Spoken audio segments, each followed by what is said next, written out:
প্রিয়াঙ্কা তার স্বামী অঞ্জন এবং শাশুড়ি মা বৈশাখী দেবীর সঙ্গে বাস করে। প্রিয়াঙ্কা ভীষণই অলস প্রকৃতির মেয়ে ছিল। সংসারের কাজকর্ম করতে তার একদমই ভালো লাগে না। সে নিজেকে ভীষণ মডার্ন বলে মনে করত।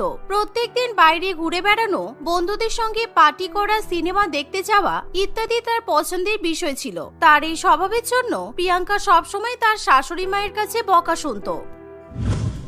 এমনই একদিন, কি হলো বৌমা, সকাল 9টা বাজে, তুমি এখনো পর্যন্ত জলখাবার বানাওনি? আমরা ব্রেকফাস্ট করব কখন? আমার ছেলেটা অফিসে যাবে, একটু পরেই তো বেরোবে। ও কি না খেয়ে অফিসে যাবে? তোমার তো দেখছি ঘুমই ভাঙছে না।